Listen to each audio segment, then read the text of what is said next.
નારાયણ નારાયણ. નમસ્કાર દર્શકો, હું છું તૃપ્તિ વ્યાસ અને આજે છે નારદ જયંતિ. મહાસત્તા બનેગા મેરા દેશની આ ચેનલો પર અવારનવાર આધ્યાત્મિક અને સાંસ્કૃતિક કાર્યક્રમો આપ જોતા રહો છો અને આજે એ જ પ્રકારનો એક અનોખો આધ્યાત્મિક કાર્યક્રમ આપ સૌની માટે લઈને આવ્યા છીએ. નારદ મુનિ આપ સૌ જાણો જ છો, શ્રી વિષ્ણુ ભગવાનના સૌથી મોટા પરમ ભક્ત. નારદ જયંતિ પ્રત્યેક વર્ષની જેઠ મહિનાની કૃષ્ણ પક્ષની પ્રતિપદા તિથિના દિવસે મનાવવામાં આવે છે. નારદજી તે બ્રહ્માના માનસ પુત્ર તરીકે જાણીતા છે. માન્યતા છે કે નારદજીએ બ્રહ્માજીના માનસ પુત્ર બનવા માટે ઘણી જ તપસ્યા કરી હતી. નારદ મુનિ દેવતાઓના સંદેશવાહક માનવામાં આવે છે અને ત્રણેય લોકોમાં સંવાદના માધ્યમ તરીકે તેઓ જાણીતા છે. એટલે નારદ જયંતિ એ પત્રકાર દિવસ તરીકે પણ જાણીતો છે. ભગવાન વિષ્ણુ નારદ મુનિના આરાધ્ય દેવ છે. નારદજીનું સ્વરૂપ એક મુનિ જેવું છે. તેમના એક હાથમાં વીણા અને બીજા હાથમાં વાદ્ય યંત્ર છે. સૂર્યોદયના પહેલા સ્નાન કરી આ વ્રતનો સંકલ્પ કરવો, સાફ કપડાં પહેરવા અને નારદજીનું પૂજન અર્ચન કરવું. નારદ મુનિને ચંદન, તુલસી, કુમકુમ, અગરબત્તી, ફૂલ અર્પણ કરવા અને પૂર્ણાહુતિ બ્રાહ્મણોને ભોજન કરાવી સાથે દાન દક્ષિણા અને વસ્ત્રો આપવામાં આવે છે. ચલો જાણીએ કે નારદ મુનિનો જન્મ કેવી રીતે થયો હતો. પૌરાણિક માન્યતાના અનુસાર નારદજી બ્રહ્માના માનસ પુત્ર તરીકે જાણીતા છે અને બ્રહ્માજીના માનસ પુત્ર બનવા માટે નારદજીએ કઠોર તપશ્ચર્યા કરી હતી. પૂર્વજન્મમાં નારદજી ગંધર્વ કુલમાં જન્મ લીધો હતો. ત્યારે તેમને પોતાના રૂપનો ખૂબ જ અહંકાર હતો. તેમનું નામ હતું ઉપબહર્ણ. એક વખત અપ્સરાઓ અને ગંધર્વો ગીત અને નૃત્યથી ભગવાન બ્રહ્માની ઉપાસના કરી રહ્યા હતા. તેવામાં ઉપબહર્ણ સ્ત્રીઓની સાથે શૃંગાર ભાવથી ત્યાં ગયા હતા અને આ જોઈને બ્રહ્માજી અતિ ક્રોધિત થયા હતા અને ક્રોધમાં તેમણે ઉપબહર્ણને શૂદ્ર યોનિમાં જન્મ લેવાનો શ્રાપ આપ્યો હતો. બ્રહ્માજીના શ્રાપના કારણે ઉપબહર્ણનો જન્મ શૂદ્ર કુળમાં એક દાસીના પુત્ર રૂપે થયો હતો અને પોતાનું જીવન તેમણે ઈશ્વર ભક્તિમાં વિતાવવાનો સંકલ્પ કર્યો હતો અને ઈશ્વરને જાણવા અને તેમના દર્શન માટેની તેમની ઈચ્છા તીવ્ર થઈ હતી અને તેમણે તે કારણે કઠોર તપશ્ચર્યા કરવાનો આરંભ કર્યો હતો. તેમની કઠોર તપશ્ચર્યાથી એક દિવસ એક આકાશવાણી થઈ, ઈશ્વરના દર્શન તો તને નહીં થાય, પરંતુ આગળના જન્મમાં તને પાર્ષદ રૂપમાં ઈશ્વરની પ્રાપ્તિ થશે.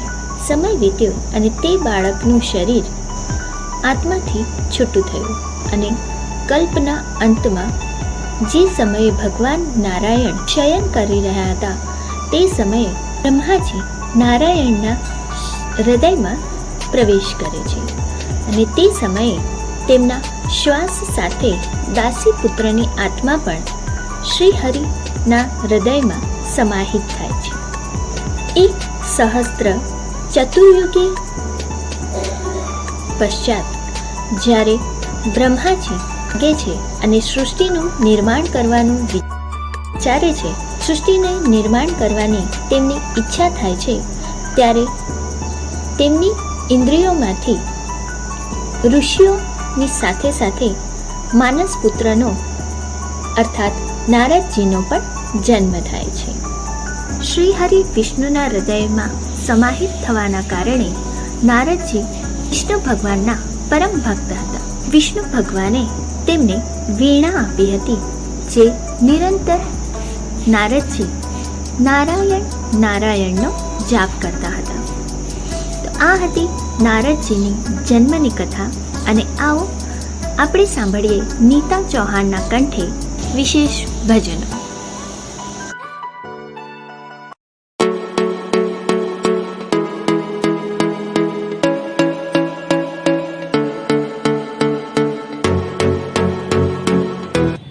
નમસ્કાર મિત્રો, હું છું નીતા ચૌહાણ. સ્વાગત છે આપનું યુટ્યુબ ચેનલ મહાસત્તા બનેગા મેરા દેશમાં. મિત્રો, આજે હું તમારી માટે ધ્રુવજીનું ચરિત્ર અને ધ્રુવજીનું ભજન લઈને આવી છું. ચાલો સાંભળીએ ધ્રુવજીનું ચરિત્ર.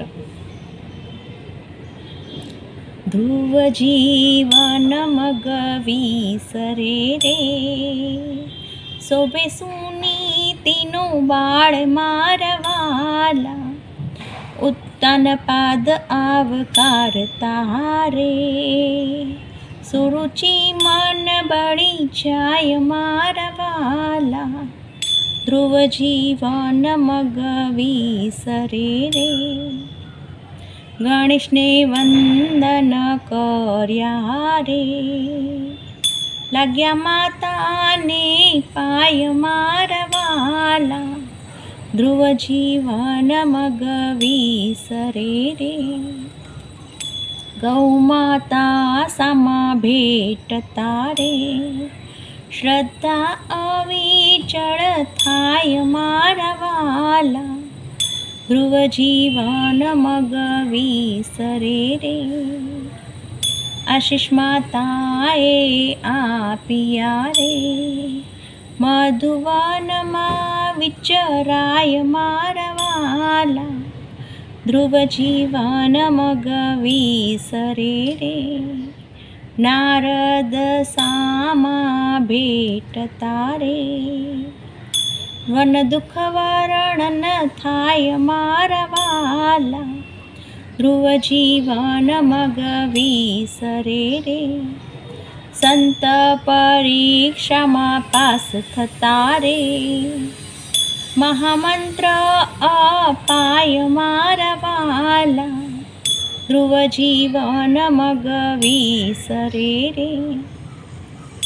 જળને ફળ પર જીવતા રે, 6 માસે સુર સંભળાય મારવાલા, ધ્રુવ જીવન મગ વિસરે રે. વાણી વિચારે કામ ન સરે રે, હું છું નાનો બાળ મારવાલા, ધ્રુવ જીવન મગ વિસરે રે. અવિનાશી હેઠા ઉતર્યા રે, તેજ સહન ન થાય મારવાલા, ધ્રુવ જીવન મગ વિસરે રે. પાંચજન્ય 68 અડાડતા રે, વાણી સફૂરણ થાય મારવાલા, ધ્રુવ જીવન મગ વિસરે રે. કીર્તિ અવિચલ પામ્યા રે, મૃત્યુથી તે થતા મુક્ત મારવાલા, ધ્રુવ જીવન મગ વિસરે રે. રાજકુમાર રૂડા શોભતા રે, તેના ભક્ત ગુણ ગાય મારવાલા, ધ્રુવ જીવન મગ વિસરે રે. શોભે સુનીતિનો બાળ મારવાલા, ધ્રુવ જીવન મગ વિસરે રે. આભાર.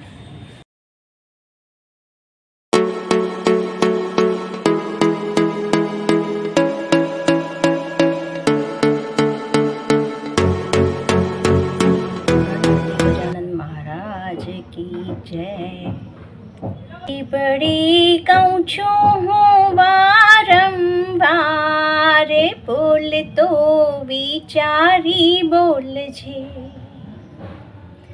જીભડી કહું છું હું વારંવાર, ભૂલ તો વિચારી બોલજે. તાળા કૂંચી વિનાનો ભંડાર, ખોલ તો વિચારી ખોલજે. તાળા કૂંચી વિનાનો ભંડાર, ખોલ તો વિચારી ખોલજે. કૌરવ પાંડવ બેય હતા ભાઈઓ ભાઈઓ, દ્રૌપદીજી બોલ્યા થા વેણ, બોલ તો વિચારી બોલજે. તાળા વિનાનો તું ભંડાર, ખોલ તો વિચારી ખોલજે. ધ્રુવ બાળકને ખોળામાં બેસવું, ઓર માત બોલ્યા થા વેણ, બોલ તો વિચારી બોલજે. તાળા કૂંચી વિનાનો ભંડાર, ખોલ તો વિચારી ખોલજે. જીભડી કહું છું હું વારંવાર, બોલ તો વિચારી બોલજે. રામચંદ્રને જ્યારે ગાદીએ રે બેસવું, કૈકેયીમાં બોલ્યા થા વેણ, બોલ તો વિચારી બોલજે. તાળા કૂંચી વિનાનો ભંડાર, ખોલ તો વિચારી ખોલજે. જીભડી કહું છું હું વારંવાર, બોલ તો વિચારી બોલજે. અર્જુનજીને જ્યારે મત્સ્ય વેધન કર્યું, કુંતામાં બોલ્યા થા વેણ, બોલ તો વિચારી બોલજે. તાળા કૂંચી વિનાનો ભંડાર, ખોલ તો વિચારી ખોલજે. જીભડી કહું છું હું વારંવાર, બોલ તો વિચારી બોલજે. તુલસીદાસ કહે સમજીને બોલજો, નહીતર પસ્તાશો અપાર, બોલ તો વિચારી બોલજે. તાળા કૂંચી વિનાનો ભંડાર, ખોલ તો વિચારી ખોલજે. જીભડી કહું છું હું વારંવાર, બોલ તો વિચારી બોલજે.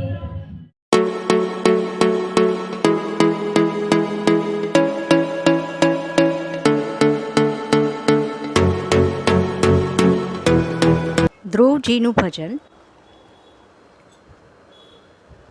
ઉત્તાન પાદને બે બે રાણીઓ, બેને એક એક કુંવર જો.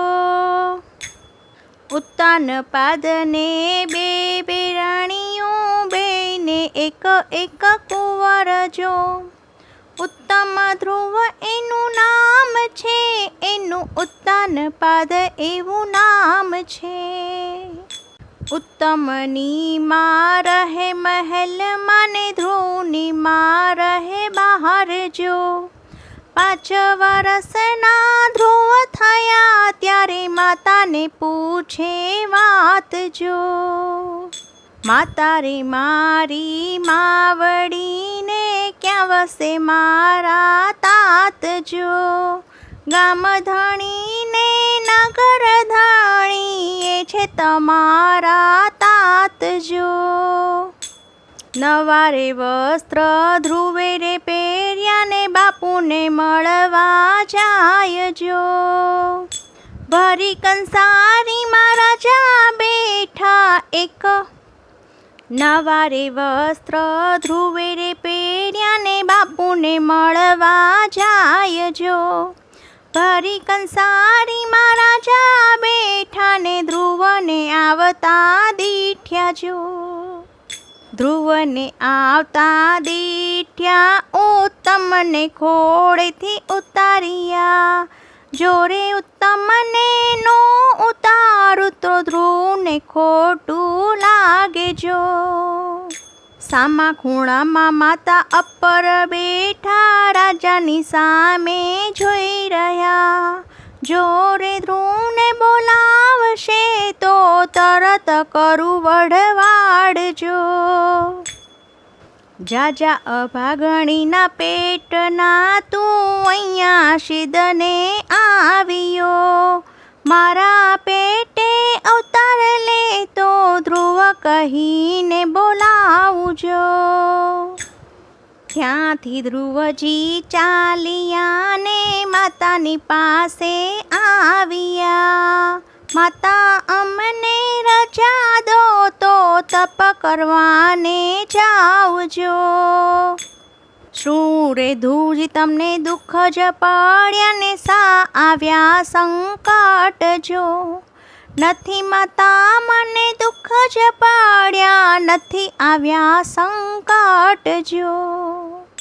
અપર માએ બોલડે મારે કાળજે કાણા રે પડ્યા. હાથમાં માએ શ્રીફળ લીધું ને મોઢામાં દીધો ગોળજો. હાથમાં માએ શ્રીફળ લીધું ને મોઢામાં દીધો ગોળજો.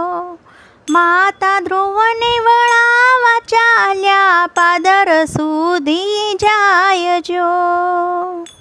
સામી મળી ચાર કુંવારિકાને ચારેય કર્યા ચાંદલા. ત્યાંથી ધ્રુવજી ચાલ્યા ને ગાયોને ગોંદરે આવ્યા. હે સામી મળી ચાર ગાવત્રીને સુખી રહો સમ ધ્રુવ બાળજો. ત્યાંથી ધ્રુવજી ચાલ્યા ને નદી કિનારે આવ્યા જો. ત્યારે પ્રભુજીએ ગુરુજીને મોકલ્યા ધ્રુવને પાછા વાળજો.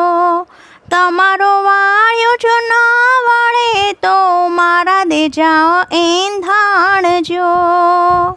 ક્યારે ધ્રુવ તારી ગાવડી ખોવાણી ક્યાં ખોવાણી તારી વાછડી. નથી ગુરુજી મારી ગાય ખોવાણી નથી ખોવાણી મારી વાછડી. અપર માને બોલડે મારે કાળજે કાણા પડ્યા.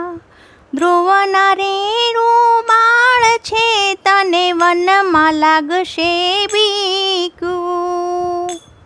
જવા દો તો જઈશ ગુરુજી નહીં જવા દો તો એ જઈશ રે. લાકડી થઈને પગમાં પડ્યા વચન દિયો ગુરુદેવ જો.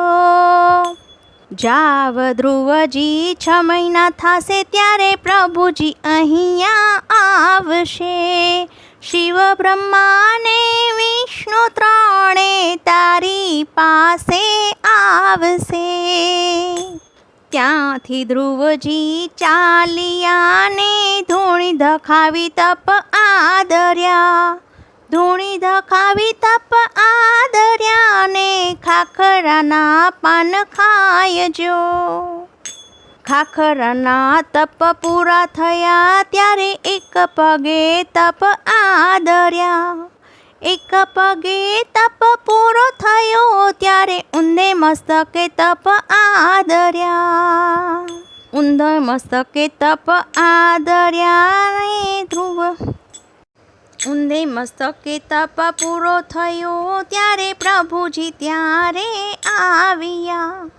શિવ બ્રહ્માને વિષ્ણુ ત્રણે ધ્રુવ પાસે આવ્યા.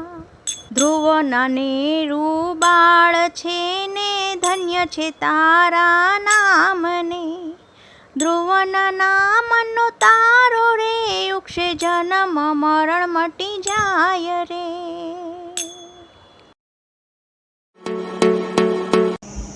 આજનો આ નારદ જયંતીનો વિશેષ આધ્યાત્મિક કાર્યક્રમ આપ સૌને કેવો લાગ્યો તે અમને કમેન્ટ કરીને જરૂરથી જણાવજો. અને આ કાર્યક્રમને લાઈક કરવાનું ભૂલશો નહીં. આશા છે કે આપ સૌને આ કાર્યક્રમ પસંદ આવ્યો હશે. તમારા સ્નેહીજનો સાથે આ કાર્યક્રમની લિંકને શેર કરો અને વધુમાં વધુ વ્યક્તિઓ સુધી પહોંચાડો, જેથી કરીને તેઓ આ આધ્યાત્મિક કાર્યક્રમનો લાભ લઈ શકે. અને હા, જો હજી સુધી આ ચેનલની લિંકને તમે સબસ્ક્રાઈબ ના કરી હોય તો જલ્દીથી જલ્દી સબસ્ક્રાઈબ કરો, જેથી કરીને વિનામૂલ્યે આપ સૌ આધ્યાત્મિક અને સાંસ્કૃતિક કાર્યક્રમોનો લાભ લઈ શકો. આપણે સૌ ફરી મળીશું. નારાયણ નારાયણ.